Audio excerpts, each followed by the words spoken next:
আসসালামু আলাইকুম ভিউয়ার্স, আশা করি সবাই ভালো আছেন। আজকে আপনাদের মাঝে নতুন করে আরেকটি ভিডিও নিয়ে হাজির হয়েছি। আজকে শুধু স্টিয়ারিং বিষয় নিয়ে কথা বলবো। বিগত আগে আমার চ্যানেলে স্টিয়ারিং বিষয় নিয়ে আরও দুইটা ভিডিও আমি দিয়েছিলাম। আজকে আবার আরেকটি নতুন ভিডিও দিচ্ছি স্টিয়ারিং বিষয়ে। কারণ যারা নতুন গাড়ি চালাতে ইচ্ছুক বা শিখতে ইচ্ছুক তাদের জন্য এই ভিডিওটি খুব হেল্পফুল হবে। তারা অবশ্যই ভিডিওটি খুব খেয়াল করে দেখবেন এবং কথাগুলো ভালো করে মনোযোগ সহকারে শুনবেন। গাড়ির স্টিয়ারিং কিন্তু একটা কন্ট্রোল, আপনার স্টিয়ারিং দিয়ে কিন্তু পুরো গাড়িটিকে কন্ট্রোলিং করা হয়। কন্ট্রোলিংয়ের একটা বিষয় স্টিয়ারিং। আমি আপনাদেরকে কিছু কিছু নিয়ম বলতেছি, অবশ্যই খেয়াল করে দেখেন। স্টিয়ারিং নিয়ম হচ্ছে সবসময় সোজা থাকবে। এখন আমার স্টিয়ারিংটি সোজা আছে। আমি যদি রাস্তায় আমি ডানে এক পেস কাটি বা একটা গাঁট কাটি, তাহলে সাথে সাথে গাড়িটি ঘোরা মাত্রই আবারই বামে এক পেস কেটে সোজা করতে হবে। সোজা রাখাই হচ্ছে স্টিয়ারিংয়ের সঠিক নিয়ম। আপনি যদি কোথাও আমি যদি এক পেস বামে কাটি, তাহলে সাথে সাথে আরেক পেস ডানে কেটে সোজা করতে হবে।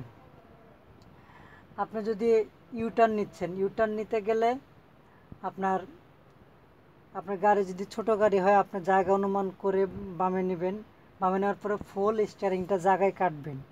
জায়গায় কাটার পরে গাড়িটি যখন দেখবেন ঘুরে গেছে, ঘুরে যাওয়ার সাথে সাথে আপনার স্টিয়ারিংটি বিপরীত, আপনার তো ফুল ডানে কাটবেন, তখন ফুল বামে কেটে সোজা করতে হবে। যদি সোজা না করেন তাহলে কিন্তু যেদিকে কাটা থাকবে গাড়ি সেই দিকে যেতে থাকবে। আমি যদি এক পেজ ডানে কাটি, তাহলে সাথে সাথে এক পেজ বামে কেটে সোজা করতে হবে, নাহলে গাড়ি ডানে যেতে থাকবে। যদি এক পেজ বামে কাটি, তাহলে সাথে সাথে আবারই এক পেজ ডানে কাটতে হবে, ডানে কেটে সোজা করতে হবে।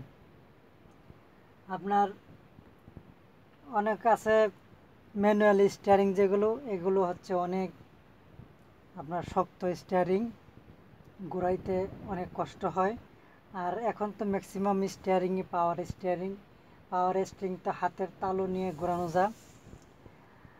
আর আপনি যদি স্টিয়ারিং ধরার কিছু নিয়মকানুন আছে, আপনি এই নিয়মকানুন অনুযায়ী ধরলে আপনাকে কেউ নতুন বলতে পারবে না। আপনি যদি গাড়িটি বামে কাটেন, তাহলে যদি বামে এখানে একটা হাত দিবেন, আর এখানে এইভাবে যদি কাটেন, তাহলে আপনি কেউ নতুন বলবে না। আবার যদি ডানে কাটেন, তাহলে এখানে একটা হাত দিবেন আর এখানে একটা হাত দিবেন, এভাবে কাটবেন, ঠিক আছে? তা স্টিয়ারিংটি যদি মাথার ভিতরে চলে আসে, আর নতুন অবস্থায় আপনার গাড়ি পার্কিং করার পর গাড়িটির চাকা সোজা হইল কি না, এটা আসলে বোঝা যায় না। নতুনরা বুঝতে পারে না, আপনার আস্তে আস্তে পরে আপনি বুঝে যাবেন। কিন্তু আমরা যারা পুরনো আছি, তারা তো গাড়ির কাটা দেখে, স্টিয়ারিং দেখে আমরা বুঝতে পারি চাকাটি সোজা আছে কি না। আপনি যদি একটু অসুবিধা হয়, তাহলে জ্বালানা খুলে আপনি চাকার দিক তাকিয়ে তারপর সোজা করেন। আপনি আস্তে আস্তে যখন গাড়ি চালানোর বয়স 2-4-5-6 মাস হয়ে যাবে বা 3-4 মাস হয়ে যাবে, তখন আপনি আর দেখা লাগবে না, এমনিতেই আপনি সোজা করতে পারবেন। তাহলে আমরা শিখলাম এটাই, যদি একটা পেজ ডানে কাটি, তাহলে আরেক পেজ বামে কেটে সোজা করতে হবে। সোজা রাখাই হচ্ছে স্টিয়ারিংয়ের সঠিক নিয়ম। আর ডানে কাটতে হলেও এভাবে কাটবো। যদি ইউটার্ন নিতে যাই বা অনেক ডানে টার্ন নিতে যাই, তাহলে এখানে একটা হাত দিব, এখানে একটা হাত দিব। ডানে কাটলে এইভাবে, আর বামে কাটলে এখানে একটা হাত দিব, আর এইভাবে, ঠিক আছে? তো অবশ্যই ভিডিওটি খেয়াল করে দেখবেন, দেখলে হয়তো কিছুটা ধারণা পাবেন।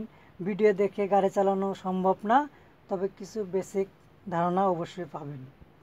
তা আজকে এ পর্যন্তই, সবাই ভালো থাকবেন। আরও সামনে অন্য বিষয়ে ভিডিও নিয়ে আসার চেষ্টা করব। সেই পর্যন্ত সবাই ভালো থাকবেন। আসসালামু আলাইকুম।